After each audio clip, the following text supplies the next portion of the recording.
ये inside story शुरू होती है फरवरी 2002 के गोधरा कांड के बाद। अयोध्या से लौट रही साबरमती एक्सप्रेस में आग लगा दी जाती है और 50 से ज़्यादा कार सेवकों की मौत हो जाती है। उसके बाद पूरे गुजरात में दंगे भड़क जाते हैं। आधिकारिक आंकड़ों की माने तो करीब 1000 लोगों की मौत हो जाती है और उसके बाद गुजरात में तब के प्रधानमंत्री श्री अटल बिहारी वाजपेयी का गुजरात दौरा होता है। तो एक कॉन्फ्रेंस को संबोधित करते हुए वो कहते हैं कि गुजरात के मुख्यमंत्री राजधर्म का पालन करें और एक मुख्यमंत्री के लिए जनता जनता में कोई भेदभाव नहीं हो सकता है। तब गुजरात के मुख्यमंत्री उनके बगल में ही बैठे हुए थे और उन्होंने तत्कालीन जवाब देते हुए कहा कि हम वही तो कर रहे हैं। वो थे नरेंद्र दामोदर दास मोदी। मेरा एक ही संदेश है कि वो राजधर्म का पालन करें। राजधर्म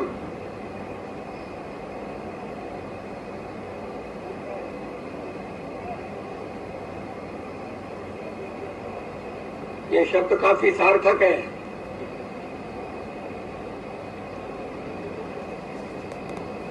मैं उसी का पालन कर रहा हूं, पालन करने का प्रयास कर रहा हूं।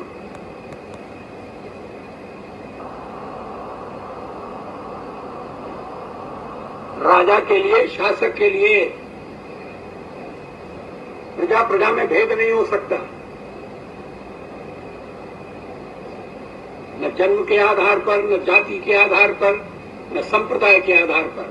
हम भी वही कर रहे हैं साहब। मुझे विश्वास है कि नरेंद्र भाई यही कर रहे हैं। दिल्ली से वापस आते ही अटल बिहारी वाजपेयी ने लालकृष्ण आडवाणी से कहा कि नरेंद्र मोदी का इस्तीफा ले लो, क्योंकि कई राष्ट्रीय दलों के नेता नरेंद्र मोदी से नाराज चल रहे थे और वो एक मुख्यमंत्री के लिए अपनी प्रधानमंत्री की सीट दांव पर नहीं लगा सकते थे। पर लालकृष्ण आडवाणी किसी तरह ये मामले को राष्ट्रीय कार्यकारिणी की बैठक तक लटका देते हैं। उस तरफ नरेंद्र मोदी के लिए हिंदू हृदय सम्राट जैसे उपनाम बोले जाने लगते थे, जो कभी आडवाणी के लिए बोले जाते थे। पर नरेंद्र मोदी के दोस्त अरुण जेटली गोवा के राष्ट्रीय कार्यकारिणी की मीटिंग में कुछ और ही करने की फिराक में थे। आडवाणी और अटल मंच पर विराजमान थे। बारी बारी से सभी नेता मंच पर आते हैं और अपना भाषण देते हैं। अंत में बारी थी नरेंद्र दामोदर दास मोदी की। उन्होंने भाषण के अंत में ही इस्तीफे की पेशकश कर दी। जैसे ही इस्तीफे की पेशकश की, सामने बैठे कार्यकर्ताओं ने ज़ोर ज़ोर से नारे लगाना शुरू किया।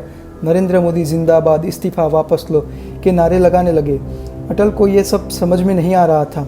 तब के कार्यकारिणी के सदस्य अरुण शौरी बताते हैं कि यह सुनियोजित तख्तापलट था। थोड़ी देर के विराम के बाद कार्यकारिणी की बैठक फिर से शुरू होती है और अब स्टेज पर होते हैं नरेंद्र मोदी के खास दोस्त अरुण जेटली। और स्टेज पर आते ही वो एक पेशकश कर देते हैं कि नरेंद्र मोदी इस्तीफा वापस लो, और उनका समर्थन करते हैं केशुभाई पटेल और प्रमोद महाजन। अब अटल समझ चुके थे कि ये राष्ट्रीय स्वयंसेवक संघ की इच्छा है कि नरेंद्र मोदी अपने मुख्यमंत्री के पद पर बने रहे।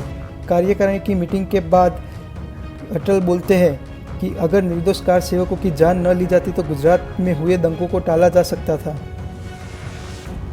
ये इनसाइड स्टोरी आपको कैसी लगी कमेंट सेक्शन में ज़रूर बताना, और ऐसी ही कुछ रोचक इनसाइड स्टोरी जानने के लिए सब्सक्राइब करें इनसाइड स्टोरी।